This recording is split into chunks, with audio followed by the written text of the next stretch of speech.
if you can close the poll and give me a thumbs up when the recording's on.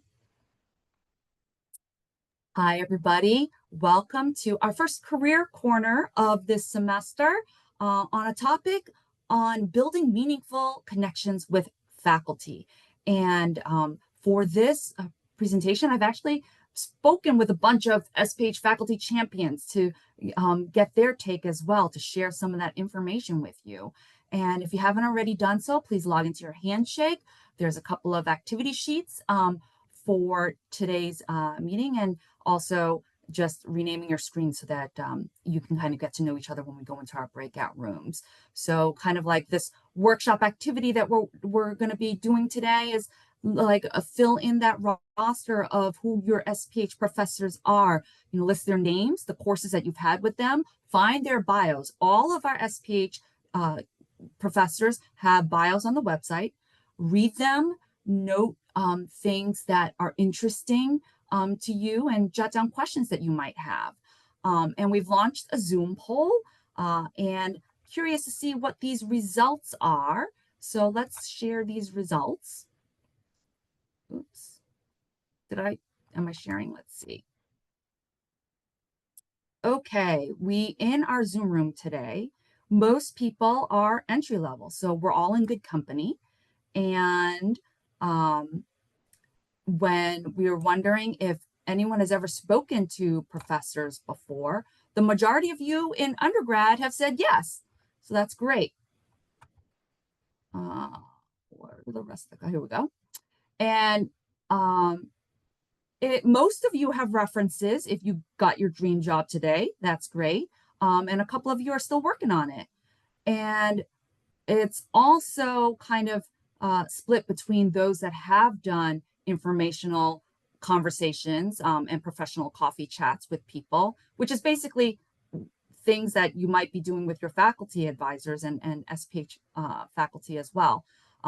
Some have not, but trying to, and others are really new to it. And this one's interesting. How many of this SPH faculty advisor has over 40 students?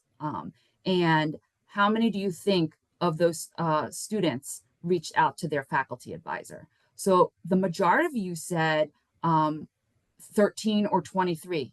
Would you believe that this professor told me that it was 3 students? Three that reached out.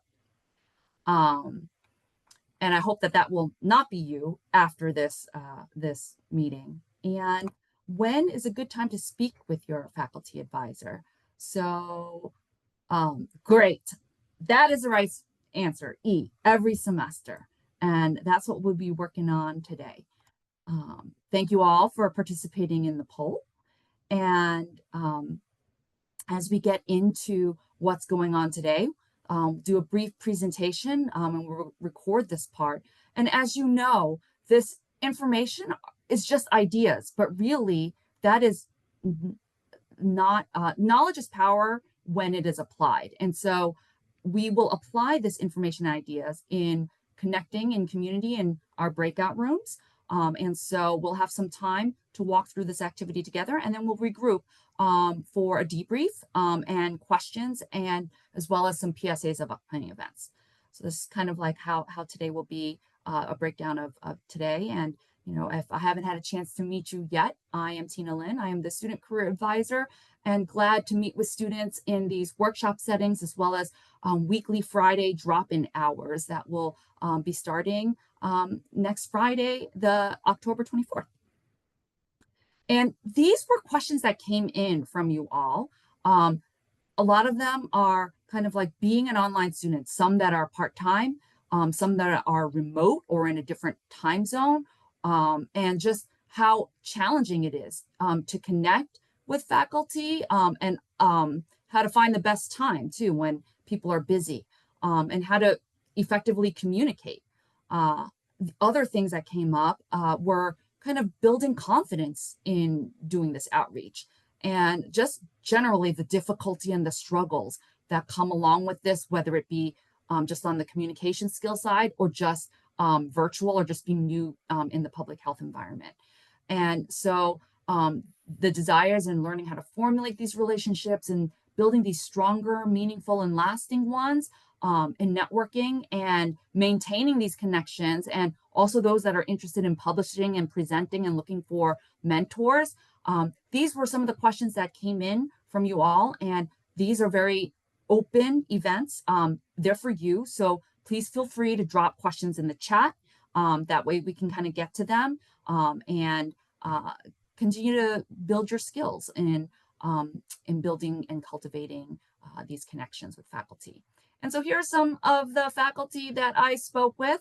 A bunch of them I serve with on the SPH Committee for Equity and Inclusion, and other past SPH career fellows, and others that do initiatives with me with PhD pathways. And so they have shared their insights that I will share with you.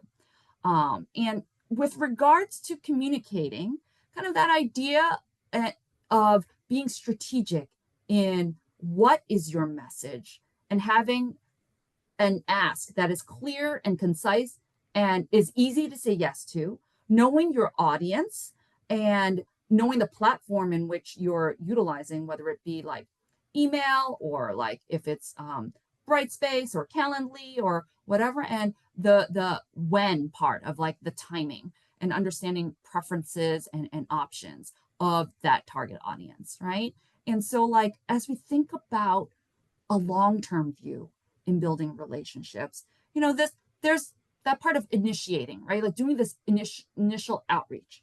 And then that second point of like connecting with them, like in that moment, once you've set up a time that you're engaging with them, but it is in that moment while you're meeting to set up for the next time.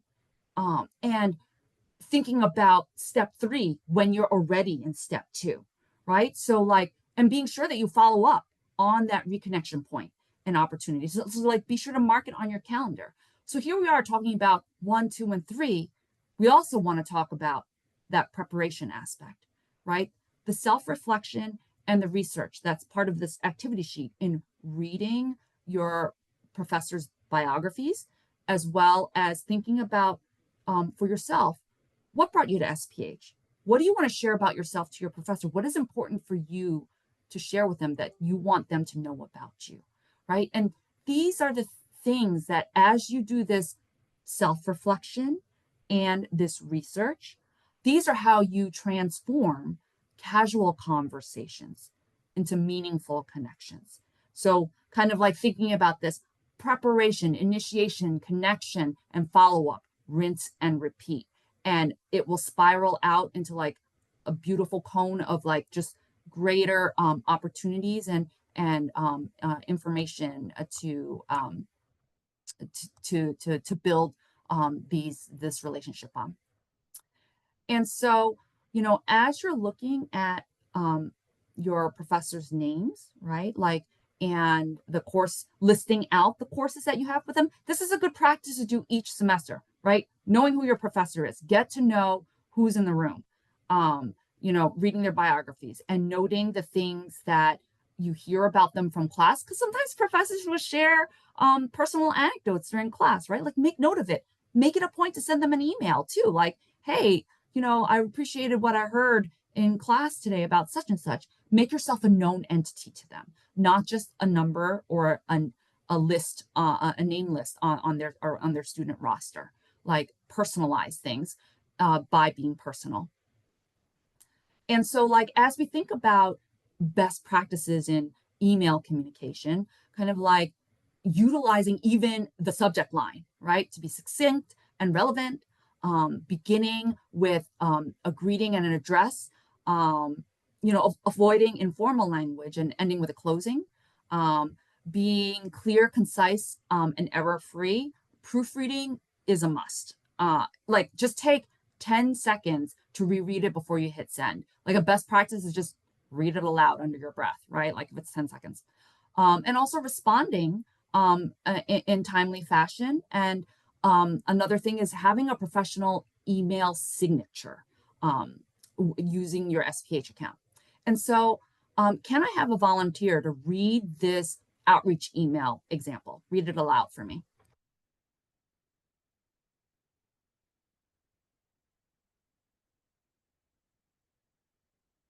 Anybody, just line. unmute and read. I Subject have one more, so I need another volunteer after this. Okay, who's up?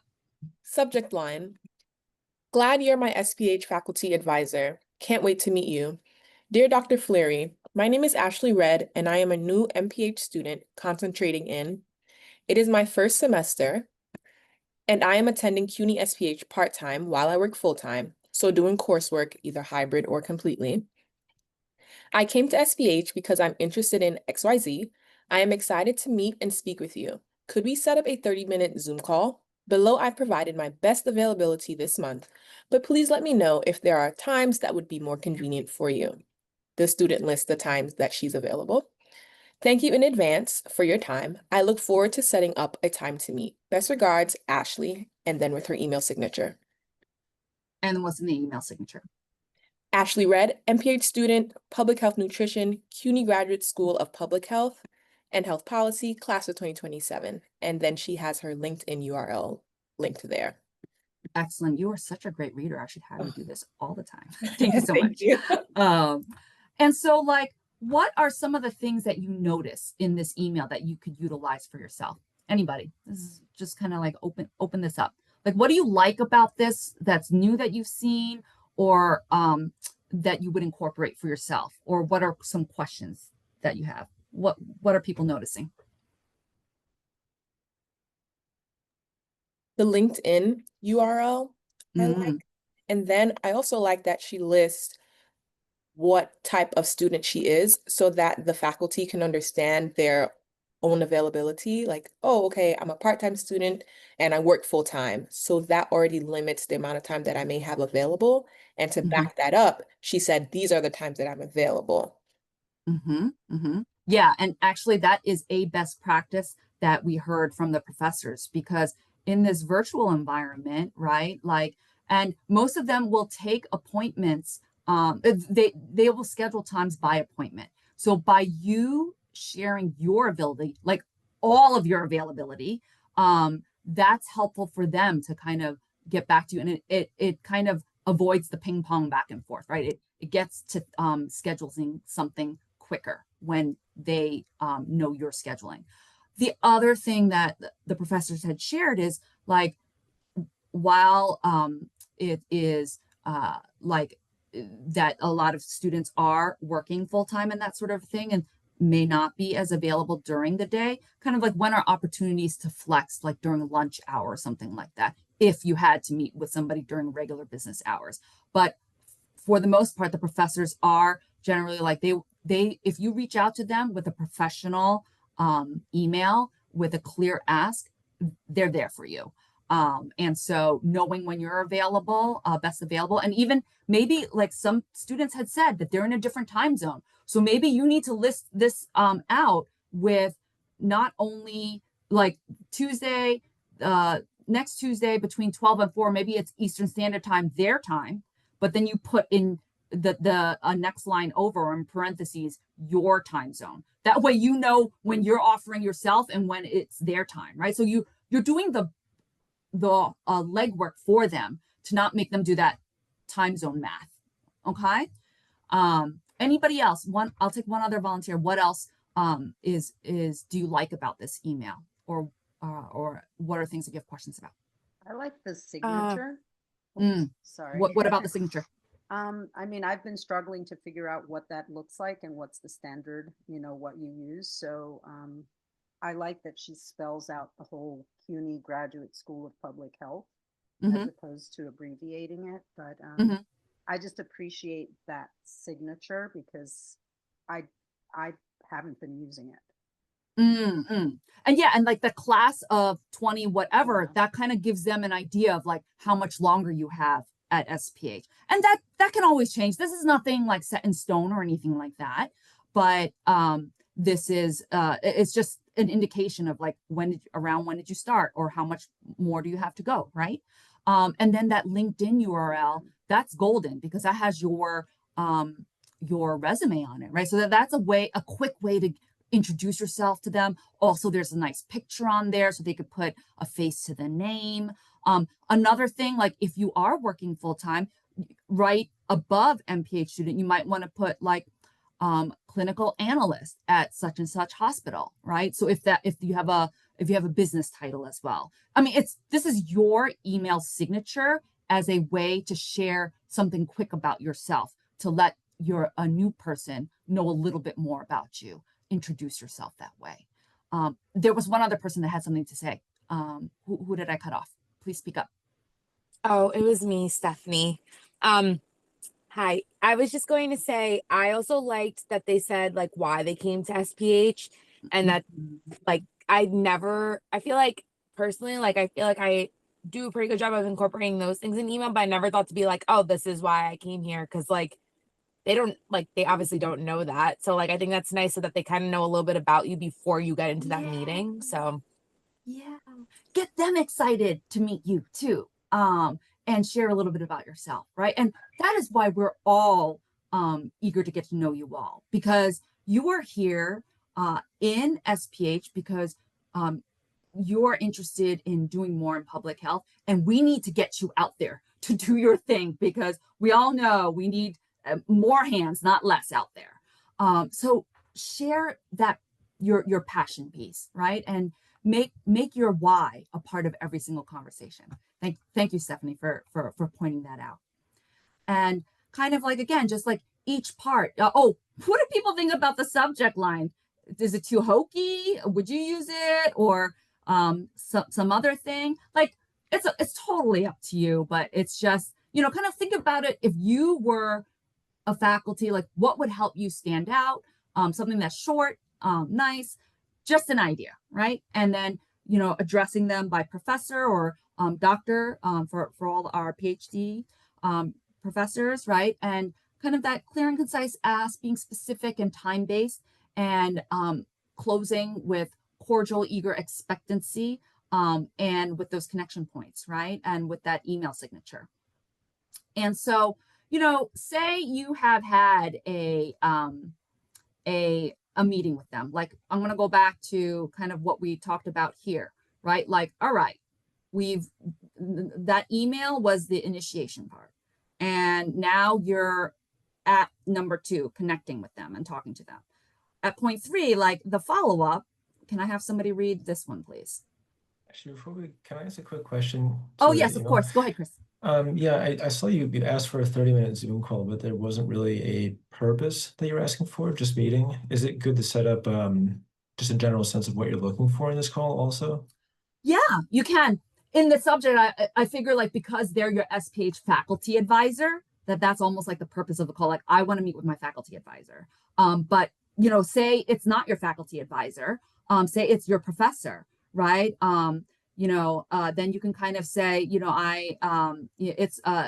can kind of tweak it to be like, I'm a student in this course this semester, and I really enjoyed what I heard about this in class. I still have a question about that. And then if you say, I'm also interested in professional advice, so like sharing, is it topical, thematic, or is it like more general career stuff, right? And maybe it's not everything all at once. Maybe it's just one thing just to get something scheduled in a meeting, and then you can follow up with stuff for a second meeting for like professional stuff after.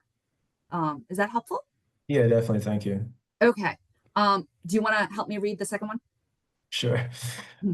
Subject line, glad you're my SPH faculty advisor. So great meeting you. 10/20. Dear Dr. Fleary, so wonderful meeting you on Monday, 10/20. I especially appreciated something you heard. I will take your advice on XYZ and will plan to schedule a follow-up meeting in time frame. Looking forward to connecting again later this year. Best, Ashley. Great. So kind of like, what do you notice about this one, except for the this here is an example of proofreading, but other things about the content as a follow-up. What do you like? What do you notice? They made mention that they're listening to the discussion and reference it back, and then are looking forward to meeting again, not just having a one-off and that's it. Yeah, so we're kind of like looking at the cultivation over the long term, and what those specific points are, because that when you reply with your next initiation, like round 2 initiations, like, hey doc, you could just reply on top of that, change the subject line to be like follow up, faculty advisee follow up, right? And they'll see that that was the last correspondence that they had with you, and what an update, that you could be like, just wanted to touch base and reconnect on such and such thing, and then do the same stuff again. So today in our breakout rooms, we'll do the parent share. Please introduce yourself, your SPH degree and program with your partner. Share which professor you'd like to draft an outreach connection email to, and note what interests you about that professor from their bio. And this you can share out loud, right? Share out loud what interests you about if there's a question that you want to ask them. And then like also share what you would want to share about yourself, right? So once everybody's gone around to do that, then take a few moments to draft your own, take the time now to draft that email. And, as you're going around the room, take note of what others are sharing. And if there's anything that you hear that you're interested in incorporating for yourself, jot it down. And feel free to jot down any questions that are bubbling up, or things that you're wondering about. And then when we regroup, you can kind of share those questions, as well as any of your observations or things that you got out of the breakout room. And just a reminder about our community agreement, best practices about having video camera on if possible, and taking space or making space and creating that inclusive environment. And so we can kind of stop the recording now as Taylor gets ready to launch the breakout room. It's going. I'm really glad to hear so many amazing things that came out of the breakout rooms, as people were sharing kind of their takeaways from each other about, not only looking on LinkedIn and being cognizant of your digital presence on LinkedIn, on Instagram, on social media, because that digital presence is a professional platform, whether we're in person or digital, and to leverage both, but also getting onto Google Scholars to look at publications and citations of your professors, to get to see things that they've written about. And so that way you can personalize those emails. We've also heard about the difficulties of being remote students and connecting with faculty. And just, I will say that it is difficult, but it is not impossible. It just needs to be more intentional. And so if you make it a goal to connect with your faculty that you're taking class with at least once during the semester, and with your faculty advisor at least once each semester, that's already like 1 or 2 conversations a month that you're already planning out, and doing that outreach and connection, as well as that follow-up with. And so another thing is like, your SPH professors, they and all of us at SPH are so glad that you're here. You have a purpose here, you have a passion here, and we want to know about it. And we want to be a part of your team in helping you reach your goals and succeeding, because we need you out there. And so don't be shy. Don't be shy. It's not weird for you to be reaching out to your professor, or even other professors that are at CUNY SPH institutes and that sort of a thing. Like, that was something else that somebody mentioned, like they're interested in nutrition, or like Food Policy Institute. Like, do not be shy about going out there, doing that research, sharing about yourself, your passion area, and connecting with them and having those conversations, because it's got to start somewhere, and it starts with you.